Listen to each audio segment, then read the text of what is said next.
इस कहानी को सुनने के बाद अगर किसी की आंखों में आंसू ना आए तो वो इंसान शायद पत्थर दिल होगा।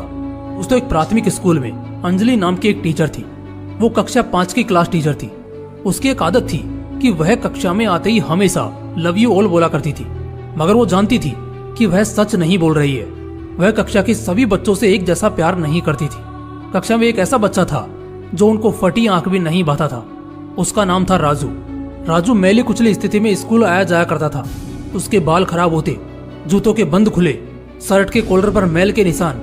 पढ़ाई के दौरान भी उसका ध्यान कहीं और ही होता था। मैडम के डांटने पर वह चौंक कर उन्हें देखता, मगर उसकी खाली खाली नजरों से साफ पता लगता रहता कि राजू शारीरिक रूप से कक्षा में उपस्थित होने के बावजूद भी मानसिक रूप से गायब है। धीरे धीरे मैडम को राजू से नफरत सी होने लगी। क्लास में घुसते ही राजू मैडम की आलोचना का निशाना बनने लगता। सब बुराई के उदाहरण राजू के नाम पर किए जाते। बच्चे उस पर खिलखिलाकर हंसते और मैडम उसको अपमानित करके संतोष प्राप्त करती। राजू ने हालांकि किसी बात का कभी कोई जवाब नहीं दिया था। मैडम को वह एक बेजान पत्थर की तरह लगता जिसके अंदर आत्मा नाम की कोई चीज नहीं थी। प्रत्येक डांट, व्यंग और सजा के बावजूद वह बस अपनी भावनाओं से खाली नजरों से उन्हें देखा करता और सिर झुका लेता। मैडम को अब इससे गंभीर नफरत हो चुकी थी। पहला सेमेस्टर समाप्त हुआ और प्रोग्रेस रिपोर्ट बनाने का चरण आया तो मैडम ने राजू की प्रगति रिपोर्ट में ये सब बुरी बातें लिख डाली। प्रगति रिपोर्ट माता पिता को दिखाने से पहले हेडमास्टर के पास जाया करती थी। उन्होंने जब राजू की प्रोग्रेस रिपोर्ट देखी तो मैडम को बुला लिया। मैडम, प्रगति रिपोर्ट में कुछ तो राजू की प्रगति भी लिखनी चाहिए। आपने तो जो कुछ लिखा है इससे राजू के पिता बिल्कुल निराश हो जाएंगे। मैडम ने कहा, मैं माफी मांगती हूँ, लेकिन राजू एक बिल्कुल ही अशिष्ट और निकम्मा बच्चा है। मुझे नहीं लगता कि मैं उसकी प्रगति के बारे में कुछ लिख सकती हूँ। मैडम घृणित लहजे में बोलकर वहाँ से उठकर चली गई और फिर स्कूल की छुट्टी हो गई। अगले दिन हेडमास्टर ने एक विचार किया और उन्होंने चपरासी के हाथ मैडम की डेस्क पर राजू की पिछले वर्षों की प्रगति रिपोर्ट रखवा दी। अगले दिन मैडम ने कक्षा में प्रवेश किया तो रिपोर्ट पर नजर पड़ी। पलटकर देखा तो पता लगा कि यह राजू की प्रगति रिपोर्ट है। मैडम ने सोचा कि पिछली कक्षाओं में भी राजू ने निश्चय ही यही गुल खिलाए होंगे और फिर उन्होंने कक्षा 3 की रिपोर्ट खोली।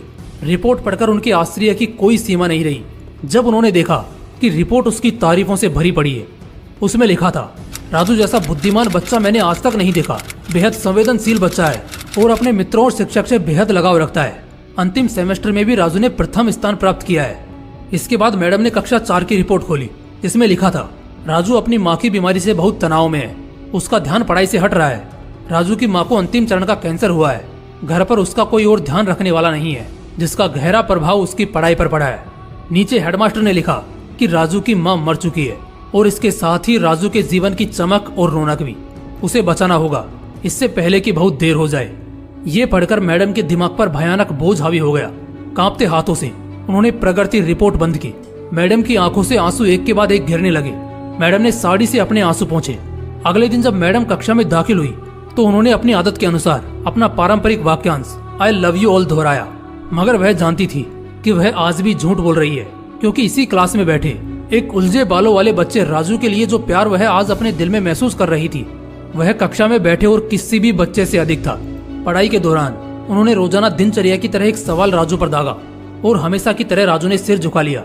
जब कुछ देर तक मैडम से डांट फटकार और बाकी स्टूडेंट्स की हंसी की आवाज उसके कानों में नहीं पड़ी तो उसने अचंभे में सिर उठाकर मैडम की ओर देखा तो उनके माथे पर आज गुस्सा नहीं था, वो मुस्कुरा रही थी। उन्होंने राजू को अपने पास बुलाया और उसे सवाल का जवाब बताकर जबरन दोहराने के लिए कहा। राजू 3-4 बार के आग्रह के बाद अंततः बोल ही पड़ा। इसका जवाब देते ही मैडम ने न सिर्फ खुद कुसंदाज होकर तालियां बजाई बल्कि सभी बच्चों से भी बजवाई। फिर तो यह दिनचर्या बन गई। मैडम हर सवाल का जवाब अपने आप बताती और फिर उसकी खूब सराहना और तारीफ करती। प्रत्येक अच्छा उदाहरण राजू के कारण दिया जाने लगा। धीरे धीरे पुराना राजू सन्नाटे की कब्र फाड़कर बाहर आ गया। अब मैडम को सवाल के साथ जवाब बताने की जरूरत नहीं पड़ती। वह रोज सही उत्तर देकर सभी को प्रभावित करता और नए नए सवाल पूछकर सबको हैरान भी करता। उसके बाल अब कुछ हद तक सुधरे हुए होते, कपड़े भी काफी हद तक साफ होते, जिन्हें शायद वह खुद धोने लगा था। देखते ही देखते साल समाप्त हो गया और राजू ने दूसरा स्थान हासिल कर कक्षा 5वीं पास कर ली। यानी अब वह दूसरी जगह स्कूल में दाखिल होने के लिए तैयार था। कक्षा 5वीं के विदाई समारोह में सभी बच्चे मैडम के लिए सुंदर उपहार लेकर आए और मैडम की टेबल पर ढेर लग गया।